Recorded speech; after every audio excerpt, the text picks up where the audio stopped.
네, 안녕하세요. 강프로입니다. 자, 이번 영상에서는 신성 델타테크에 대해서 분석해 보도록 할 텐데, 오늘 금요일 시장이 끝났습니다. 지금 4시가 조금 넘어가고 있는 그러한 시점이고요. 오늘도 신성 델타테크가 3.7% 하락 마감이 됐습니다. 고가부터 하락할 수 있다, 조심해야 된다고 이야기를 드렸는데, 지금 계속 주가가 하락하고 있는 상황을 보니까 좀 그렇습니다. 좀 마음이 좀 그런데, 일단 보유하고 계신 분들은 지금은 일단 손절의 의미가 조금 없어요. 물론 저는 추가 하락이 가능하다고 보는 입장이기는 하지만 이미 고가부터 50% 이상 거의 한 60% 정도의 하락 구간을 보이고 있고요. 무엇보다 신성 델타테크가 하락하고 있는 원인이 초전도체 관련된 내용이 아니라는 걸 이해를 하셨으면 좋겠습니다. 자, 그리고 오늘 같은 경우에는요, 제가 신성 델타테크가 왜 하락하고 있는지, 그리고 상승하는 구간이 있죠. 이 구간에서 왜 상승이 나왔고, 그리고 여기 10월 초 구간 연휴 이후에 상승이 나왔었던 부분은 왜 이런 상승세가 진행이 되었었던 건지를 제가 디테일하게 분석을 해드리고요. 그리고 제가 계속해서 반등은 한번 남아있다, 이때 살려야 된다고 이야기를 드렸는데 왜 이런 상황이 나올 수밖에 없는 것인지를 디테일하게 이야기를 드릴 테니까 영상 끝까지 시청해 주시고요. 무엇보다 구독과 좋아요 한 번씩 부탁드리고, 이해가 안 되는 부분이 있다면요, 댓글로 남겨주시면 제가 관련된 내용으로 업데이트를 해서 영상을 올려드리겠습니다. 자, 시작하겠습니다. 자, 일단 오늘도 3.7% 하락해서 마감이 됐고요. 하락세가 계속해서 이어지고 있습니다. 자, 10월 12일 날 69,000원 정도의 고가를 형성해 놓고, 그쵸, 주가가 쭉 빠지고 나서 중간중간 이렇게 양봉을 한 번씩 만들기는 했지만 계속해서 추세를 유지하고 있습니다. 이렇게 추세를 유지하고 있는 것은요, 우리가 한 가지 내용으로 이해를 하면 되는데, 그 한 가지 내용은요, 추세는 한 번에 만들어지는 것이 아니라는 겁니다. 자, 그러면 추세는 어떻게 만들어질까요? 자, 첫 번째, 신고가를 만들고요. 그리고 조정 구간이 한 번 있습니다. 저는 이런 구간을 매물 소화 과정이라고 하고요. 이런 과정에 반드시 필요한 필수적인 요소는 정배열 전환에 대한 구간이 있어야 된다. 그리고 정배열 전환이 되고 나서, 그쵸,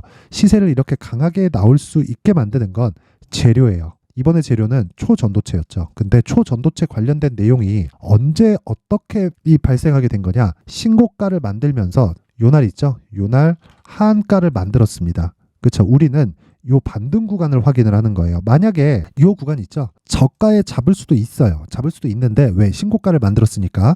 근데 이 저가에 잡기 위해서는 우리가 한 가지 내용을 더 추가해서 봐야 돼요. 그게 대형주의 움직임이에요. 예를 들어서 그런 겁니다. 자, 한미반도체. 그쵸? 한미반도체가 올해 굉장히 많이 올랐고, 오늘 시장이 급락했는데도 불구하고 한미반도체는 7% 이상의 상승세를 이어갔습니다. 시가총액도 여기 6조 4천억 정도 되기 때문에 굉장히 사이즈가 큰 종목입니다. 반도체 종목이 아니라면 대형주로 불려도 손색이 없을 만큼의, 그쵸, 그만큼 큰 기업이에요. 그런데 이 한미반도체가 강세를 보내기 위해서 사전에 작업을 해왔었던 것들이 있다는 거예요. 그게 하이닉스의 상황입니다. 하이닉스가 저가가 완성이 되고 나서 상승세를 키웠고요. 그리고 나서 한미반도체는 신고가, 신고가, 신고가, 신고가. 자, 오늘도 신고가 이어지고 있다. 자, 그러면 한미반도체의 끝은 어떻게 될까요? 어디까지 올라갑니다. 요게 맞을까요? 아니면 하이닉스가 실적이 전환되는 시점입니다. 요게 맞을까요? 후자가 맞겠죠. 왜? 고가는 아무도 모르니까. 그러면 우리가 신성 델타테크는 더 올라갈 수 있다, 또는 더 내려갈 수 있다, 이런 부분들이 모두 건방이라는 겁니다. 내가 어떤 꿈을 가지고 있는데 그 꿈을 100% 실현시키기 위해서는 엄청난 노력을 해야 되잖아요. 그 노력을 하지 않고 내가 이런 뭔가 막 이런 재료 같은 이런 내용만 보고 이야기를 하다가는 어쩔 수 없이 당할 수밖에 없다는 거예요. 그래서 오늘은 그 부분을 제가 어떻게 이야기를 드리냐면, 주가가 올라가는 이 첫 번째 단계 신고가 거치고 나서 추가 상승세, 그쵸? 추가 상승세, 그리고 나서 고가 형성됐죠? 그리고 69,000원대 고가 형성이 다시 됐죠? 여기까지가 주가의 끝입니다. 만약에 이 구간에서 무조건 매도가 나와야 돼요. 그리고 신고가 같다고 다시 돌파하는 걸 기다린다? 그건 매도하고 나서의 이야기가 되는 겁니다. 그리고 매도하고 나서의 이야기는 어떻게 봐야 되는 거냐면, 잘 들으세요. 잘 들으셔야 됩니다. 반등을 확인하고 나서 본다. 딱 여기까지가 매매의 전부입니다. 그리고 나서 계속해서 추적해 가는 거예요. 자, 신성델타테크 내용 한번 볼게요. 오늘, 그쵸, 31,650원. 이것보다는 가격이 조금 더 높아졌습니다. 제가 5% 하락 중 계속 내린다고 했죠. 3만원 이탈은 사실화됐다. 2만 원 초반까지 내릴 수 있다. 6만 원대 매도했는데 박수 칠 때 떠나야 된다. 그렇죠? 다 떠난 사람들이 이렇게 이야기를 하는 겁니다. 그런데 제가 이야기를 드리고자 하는 내용은 이런 내용을 제가 한두 번 이야기한 게 아니라는 겁니다. 자, 신성 델타테크에 대한 고가를 잡은 달 10월 10일입니다. 여기는 500분이서 함께하고 있는 강프로의 무료 소통방이고요. 대략 한 480분 정도 지금 있는데 자, 내용 보시면 신성 델타테크 고가는 64,000원입니다. 이미 고가 나왔고요. 이제 매도해야 될 때다. 그쵸. 이때 62,800원이었어요. 제가 그래서 이야기를 드리는 겁니다. 이제는 초전도체 관련된 내용이나 이런 부분에 대해서 꿈을 깨셨으면 좋겠고요. 무엇보다 중요한 내용은 우리가 지금 살아나는 걸 어떤 식으로 해석을 해야 되는지 그 부분에 대해서 체크를 해야 되는 거예요. 자, 내용을 조금 더 살펴볼게요. 여기 보세요. 신성 델타테크 급락 중이다. 59,000원. 그쵸. 4만원대까지 대기하겠다. 어제 급락 후에 되돌림이 나오고 있다. 유지되는 시세가 아닙니다. 58,000원인데도 그쵸. 상승하는데도 그래요. 계속해서 제가 이야기를 드리죠. 초전도체를 누가 알까요? 이석배가 아나요? 윤영환이 아나요? 그쵸? 아니라는 겁니다. 그러면서 제가 계속 이야기를 합니다. 오늘 소폭 반등을 주고 있습니다. 신고가 달성했지만 고저차가 너무 크다. 54,000원대고요. 이격 조정 구간에 최대한의 이격을 줄이려면 4만원도 이탈할 수 있다. 이런 내용입니다. 계속 내린다는 이야기인데 제가 이 구조에 대해서 이야기를 다시 드릴게요. 일단 지금 역배열로 전환이 됐습니다. 정배열로 전환되기 위해서는요. 시간이 조금 필요한데 그 시간은 최소 39일이 걸립니다. 최소 39일 동안은 69,000원대의 평균 가격이 있기 때문에 그쵸? 62평선의 기울기가 가파르게 낮아지지 않아요. 그러면 우리가 반등이 나왔을 때 매도해야 되는 구간이 62평선까지라고 쳤을 때 오늘자 기준에서 최대 거의 한 40%대 정도가 나오는데 중간에 22평의 저항에 물리게 됩니다. 왜 이런 구간에 물리냐면요. 정배열 구간에는 22평선을 딛고 갈 수 있어요. 딛고 갈 수 있는데 또는 22평선을 이탈했을 때 이렇게 반등이 빠르게 나올 수 있습니다. 근데 역배열 구간에서는요. 저항을 맞을 수밖에 없어요. 왜 그러냐면 주가가 올라갈 때는 정배열을 만들고 올라가기 때문입니다. 왜? 신고가를 만들어야 되니까. 올해 가장 강한 종목이라고 볼 수 있었던 에코프로를 한번 볼게요. 어떻습니까? 지금 상황이. 정배열 만들고 정배열 만들기 전까지는 어떤 부분이 있죠? 62평선을 돌파해도 바로 못 가죠. 근데 정배열을 만들고 나서 수직 상승하는 걸 볼 수 있죠. 그러면 우리가 그쵸 여기서 계산을 하는 거예요. 계산을. 그쵸. 이렇게 22평의 고가를 언제 넘을지 그리고 40일을 더해서 62평의 고가를 언제 넘을지 그래야 62평의 기울기가 가파르게 상승을 하는 상황이 나오죠. 그러면서 신고가를 다시 만들고 우리는 돌파 매매를 할 수 있는 원동력이 된다. 자, 그러면 지금 같은 경우에 왜 에코프로가 이렇게 62평의 저항을 받았을까요? 역배열 구간에 있기 때문입니다. 관련주라고 보기는 조금 그렇지만 에코프로와 같이 움직인다고 볼 수 있는 포스코 DX입니다. 포스코 DX는 왜 아직도 이렇게 고가에서 머물고 있을까요? 개별적인 이슈가 있어요. 근데 그것보다 아직까지 개별적인 이슈로 인해서 역배열 전환이 되지 않았습니다. 근데 생각해 보세요.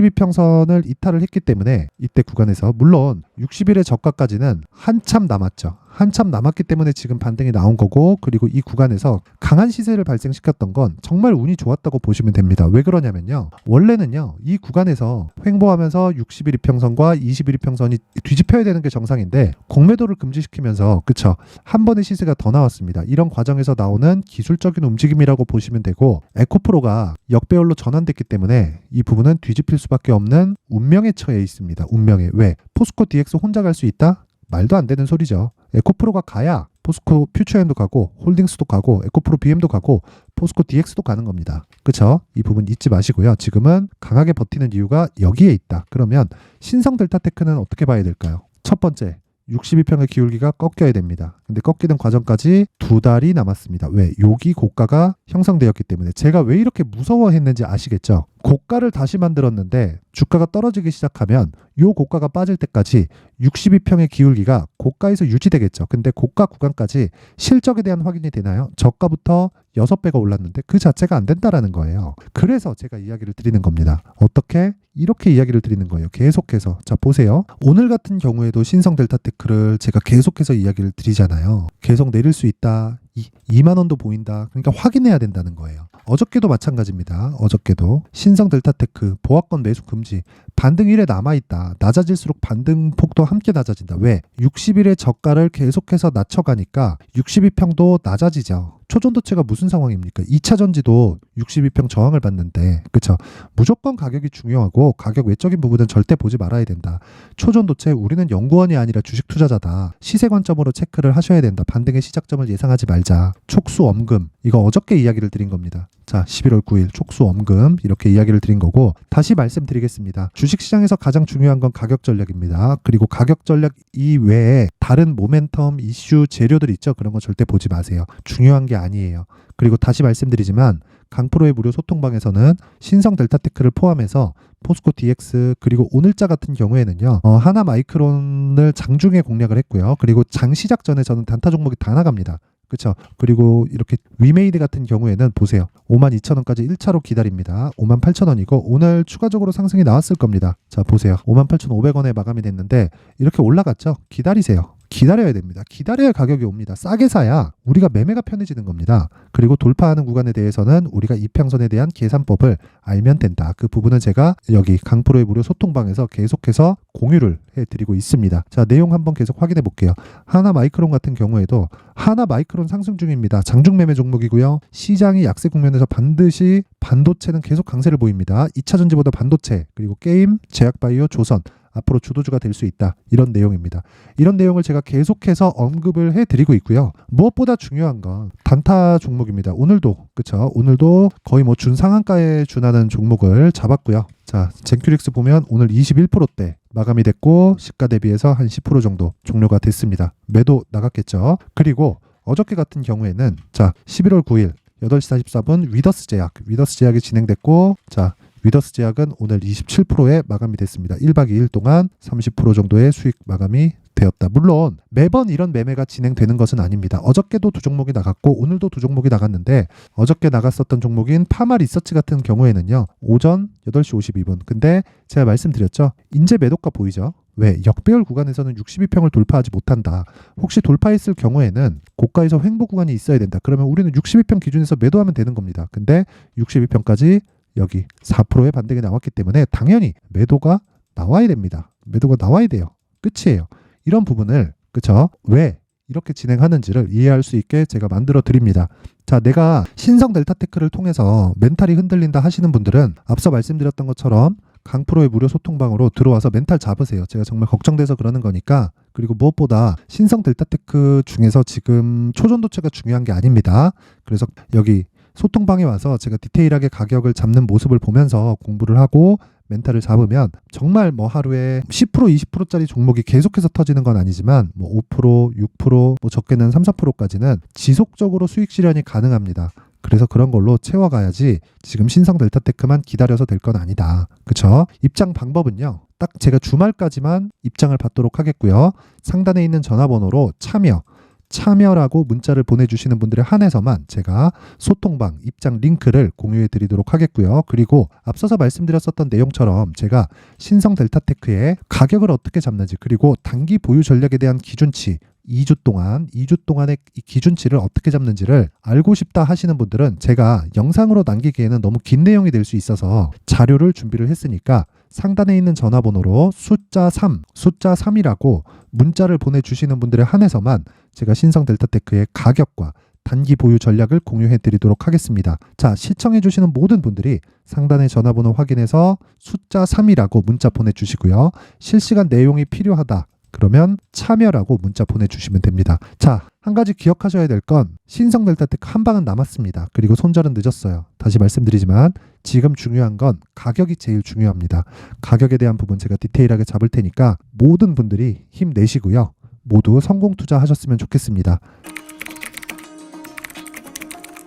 자, 이제 23년도 다 끝나가지만 매매를 하시면서 스트레스를 받으시는 분들이 있을 수 있습니다. 시장이 항상 그렇긴 하지만 그래도 제 구독자분들과 시청해주시는 분들을 위해서 앞으로 차기 주도주가 될 수 있는 대시세 종목을 준비를 해왔습니다. 단타나 짧은 수익만을 쫓다 보면요, 잦은 손절로 계좌가 망가지는 건 순식간이고요. 그만큼 수익하고는 거리가 멀어지겠죠. 장기간 유지하기가 어렵기 때문입니다. 결과적으로 주식시장에서 돈을 벌기 위해서는요, 어떤 계기를 만들어야 되는데 그 계기는 한 종목에 비중을 실어서요, 수익을 보는 것 말고는 없습니다.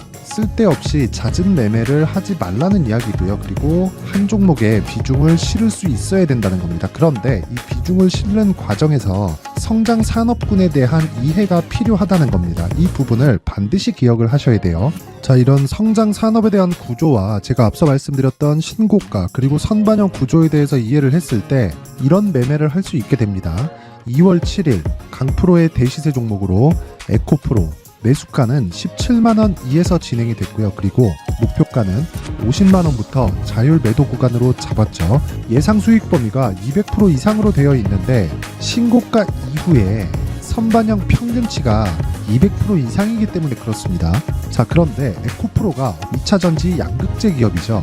2차전지 양극재는 친환경이라는 범주 안에 속해 있다고 보시면 됩니다. 근데 제가 항상 이야기를 드리죠. 시세는 항상 연결된다고요. 앞으로 나올 대시세 종목도 이런 친환경이라는 성장 산업군에 포함되어 있어야 됩니다. 자, 이런 성장 산업군에 포함되어 있는 걸 확인한다면 이 내용처럼 세 가지의 공통점을 가지고 있습니다. 1년에 많은 종목이 발생하지 않고요. 그리고 세력들의 장기간 매집 구간이 확인돼야 되고, 그리고 상승하기 시작하면 평균적으로 3개월 정도의 상승 구간을 보이기는 하지만 제가 2개월이라고 작성을 해온 건 한 가지 내용 때문입니다. 한 달은 확인하는 과정이 필요하기 때문입니다. 이게 무슨 얘기냐면 성장 산업에 대한 부분 그리고 이런 공통점, 여기다가 기술적인 내용을 다 포함을 시키더라도 절대적으로 가격이 우선적으로 반영이 되는 것이기 때문입니다. 에코프로도 마찬가지예요. 장기간 하락하면서 최악의 국면을 거쳐왔고요.